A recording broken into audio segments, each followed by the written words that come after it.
It's another Wednesday, and thanks for joining us for AM Business.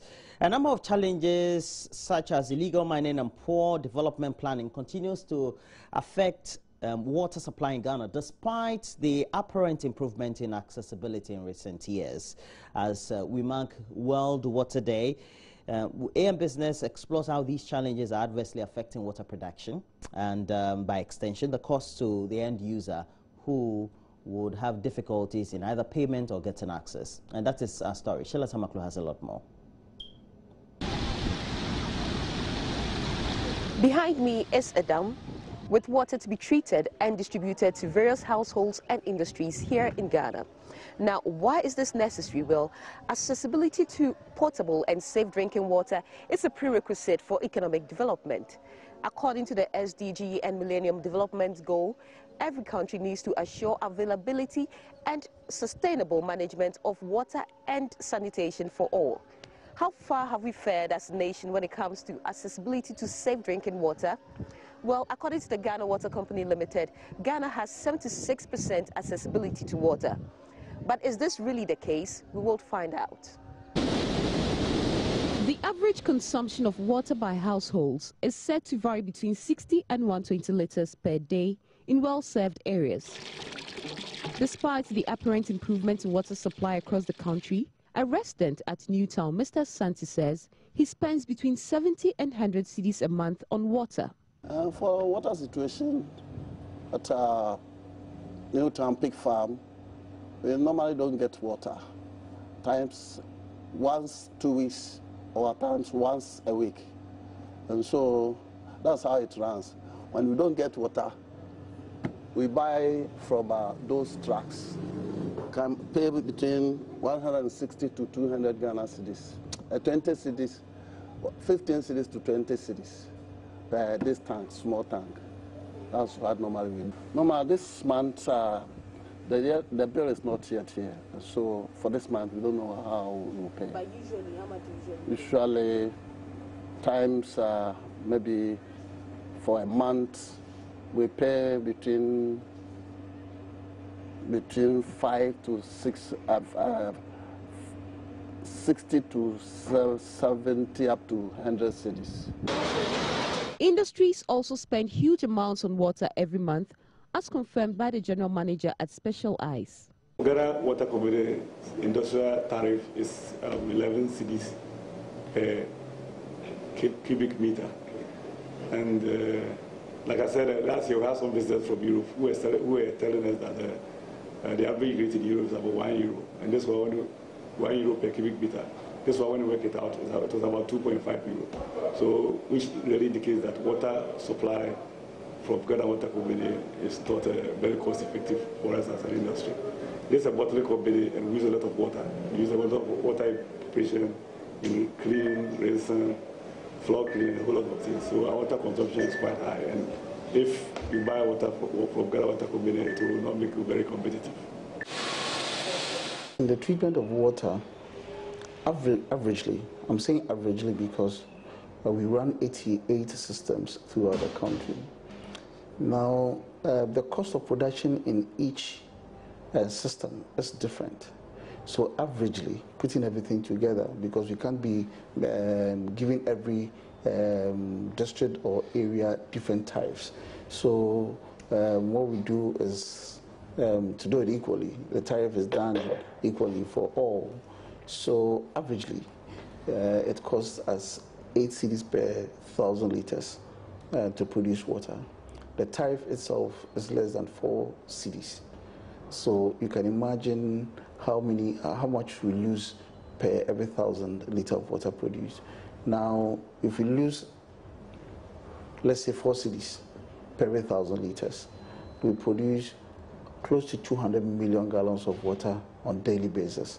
So you can imagine the percentage and amount of money that we lose on a daily basis. You understand? Yeah. So it's quite huge. Treatment accounts for about 15% of production cost. Other factors include equipment, distribution, and labor. This year's International Water Day is under the theme, Water Wastage, Why Waste Water? When we talk of water wastage, a typical example is activities that are transpiring in some parts of our countries, like the eastern region and much prevalent in the western region. In recent times, we've heard of water shortage and water rationing in the western region. Why so? When the natural source of water is being polluted by activities of galamsey, it leads to a higher cost of production. Thus, more chemicals and more machinery is required to make this water safe for consumption. The end effect, a higher cost of production, which also transpires into high utility costs and a higher cost of living. 2 months now, I think the water supply has become a challenge to us here in Sekondi Takoradi, most especially Fiekuma. When you have it in the weekend, that is Saturday or Sunday, it will take you like 2 weeks or 3 weeks before you get another water supply. So it is not easy for us at all. I stay at New Takoradi, and then the water problem there is very serious. Sometimes it goes for like 3 weeks, 1 month, no water. And then we have to trek to far places to fetch the water. If you don't have money to take a car, even if with a car, how many gallons are you supposed to take, or can you take along with you? It's very appalling. So you realize that long stretches of river bodies are covered. And the sad aspect is they even do it around our intake area where we abstract the water. So the whole place is highly turbid, the water is thick, full of mud, and our equipments are not built to abstract and to treat such high turbid water. Under normal circumstances, if the turbid is not that high, we should be able to service our pumps within like once in a month or once in 2 months. But because of the high turbidity, we have had to do that sometimes on a weekly basis, or even less than a week, depending on the turbidity of the water.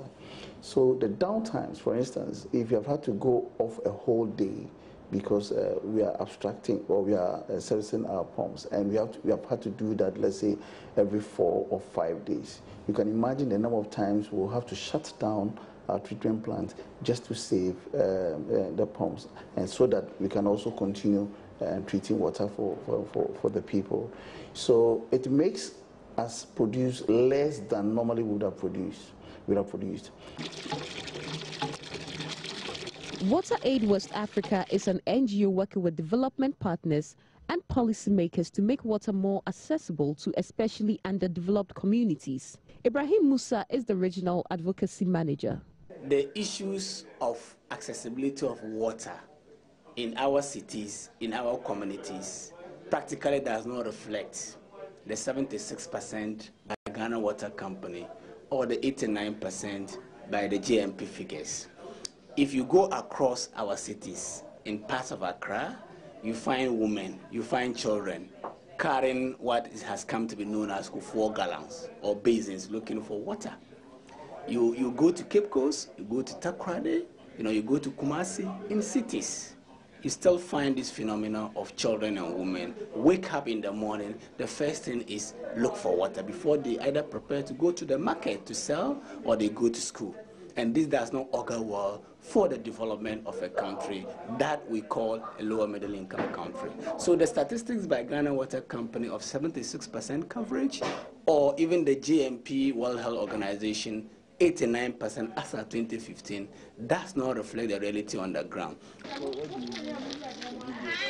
According to Water Aid, over 3 million people in Ghana lack access to improved sources of water. However, optimum accessibility and affordability is still achievable. But the question is, how?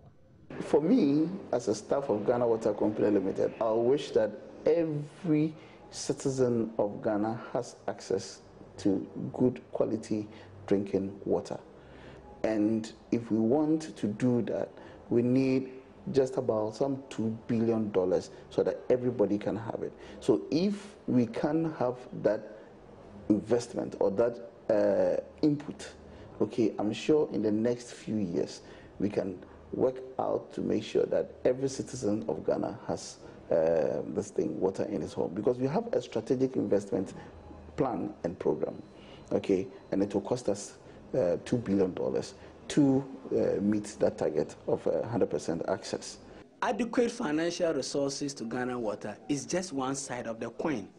The other aspect that has to be dealt with to really stem the tide of the challenges of urban water also has to do with management, on the part of Ghana Water Company.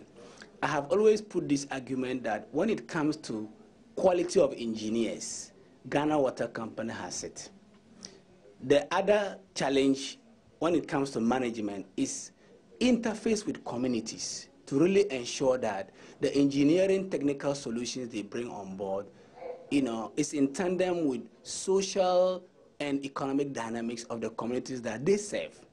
So Ghana Water Company has to improve their interface with communities. For example, Ghana Water Company, as we sit today, is confronted with a huge percentage of what we call non-revenue water, which is almost about 50%.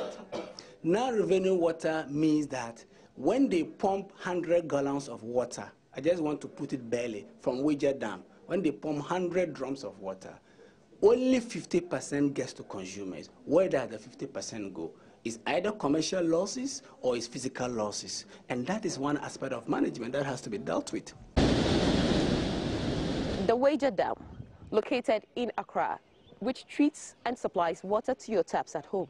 Now, this plant on a daily basis does 42 million barrels of water, which is distributed into various households and industries. So if you're wondering where your water comes from, well, this is it. It supplies water to the eastern parts of Accra, as well as parts of Kaswa. Sheila Tamaklo reporting for Joy Business. And that's it for AM Business. And we know that today is World Water Day. And logically, the focus on AM Business this morning had been on the subject. We hope that, well, wherever you are in your community, and if you don't have access or have access to water, you can give us a lot more pictures that depict the human interest stories and drudgeries that you go through as an end user or a consumer of water. Well, so that'll be it for AM Business this morning. Please make sure you join us same time next week Wednesday as Sheila Tamaklu and her team bring us the latest captivity as well as updates. Well, for all that, we have to take a break. When we come back, we're having great discussions with our guests on AM Talk.